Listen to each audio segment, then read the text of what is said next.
Dizem que o mundo das finanças é cruel e injusto, embora, na verdade, tais declarações sejam apenas para assustar pessoas que desejam enriquecer.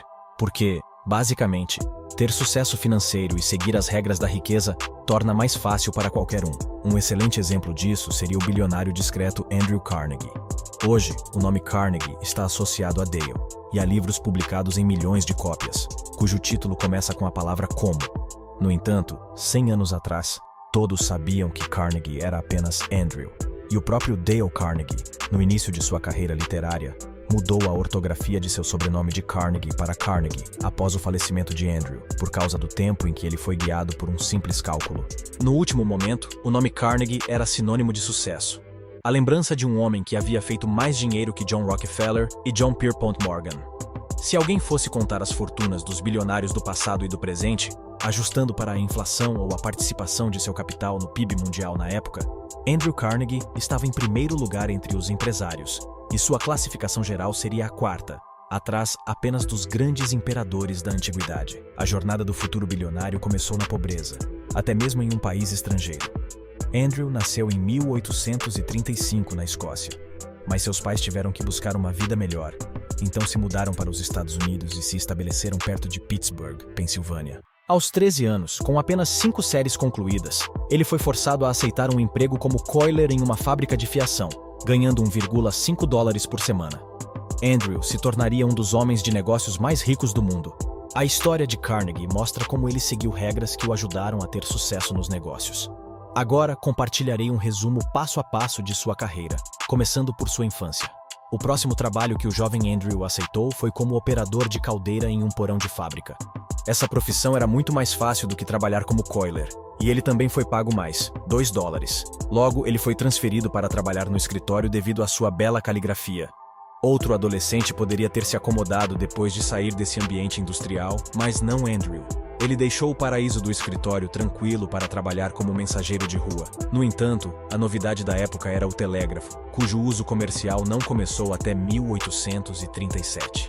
Essa tecnologia inovadora abriu horizontes sem precedentes. Isso fez de Andrew o operador de telégrafo pessoal de Thomas Scott, o gerente local da Pennsylvania Railroad Company.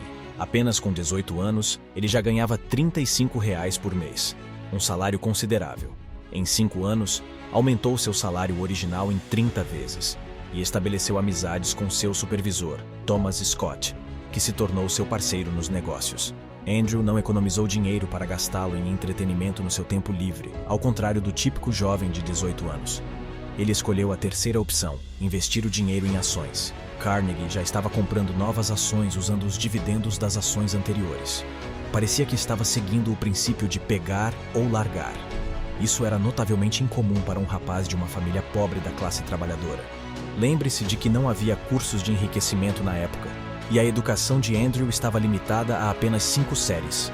Mesmo assim, ele pegava emprestado um novo livro semanalmente da biblioteca local. Mas naquela época, não havia manuais de negócios. Além de comprar ações da estrada de ferro Express Adams, a empresa Carnegie hipotecou a casa de seus pais e pediu dinheiro emprestado a seus antigos colegas da ferrovia. Uma vez que o telégrafo era uma inovação naquela época, Carnegie pode ser considerado um dos primeiros investidores de risco. Seus cálculos se justificaram, e em 1 ano e meio, os $50 mil investidos em ações valiam $630 mil. Carnegie continuou comprando ações de empresas de construção de pontes e petróleo. Curiosamente, Carnegie comprava novas ações apenas com os dividendos das anteriores, seguindo o princípio de pegar ou largar. A busca por petróleo, um empreendimento de capital na época, levou Carnegie a comprar terras em áreas remotas do país, com base em informações sobre a possível presença de petróleo. Às vezes, ele tinha sorte, e outras vezes, não conseguia extrair petróleo das terras que comprara. No entanto, depois de 30 anos, o local com terras de petróleo que ele havia adquirido por $40 mil gerava uma renda anual de $1 milhão e foi avaliado em $5 milhões. No início de sua carreira, Carnegie recebeu um bônus de 2,50 centavos, que deu aos pais para sustentar a família. Ele afirmou que este foi um dos momentos mais emocionantes de sua vida, pois naquele momento se sentiu como se estivesse no céu. Foi aí que Carnegie percebeu que queria enriquecer, não para si mesmo, mas para proporcionar uma vida decente a seus pais. Uma vez que encontrou essa motivação, seu entusiasmo e desempenho dispararam. Ele percebeu que ter um incentivo constante em mente é essencial para lidar com os desafios inevitáveis no caminho para o sucesso. Siga a regra dos 9 décimos. Andrew Carnegie aprendeu a partir de uma história que a maioria dos problemas e dúvidas que nos preocupam não se concretizam. Nosso cérebro tende a imaginar as piores opções e agir de acordo.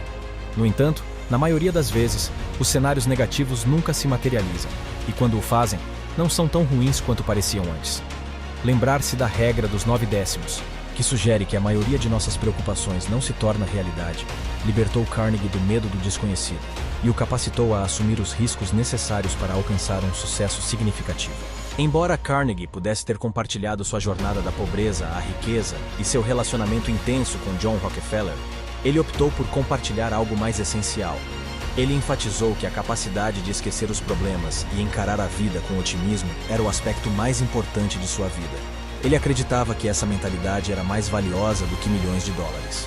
Ele afirmou que os jovens deveriam saber que podem desenvolver a mente da mesma forma que desenvolvem o corpo, passando da sombra para a luz. Carnegie acreditava que essa mentalidade também se aplica a negócios. Livre da opressão da visão negativa da vida, ele conseguia focar nas coisas boas, se recuperar rapidamente de falhas e identificar oportunidades onde outros não conseguiam. Um dos recursos mais valiosos na vida de uma pessoa é a experiência. Esta é uma coisa inestimável, mas poucos sabem como utilizá-la adequadamente. As regras de vida que ajudaram Andrew Carnegie a se tornar rico podem trazer uma quantidade significativa de dinheiro para a sua vida. A chave é acreditar e não ter medo de agir. Tenho certeza de que você também terá sucesso. Lembre-se de que a educação é o principal canal para o enriquecimento financeiro. Inscreva-se e torne-se rico em finanças.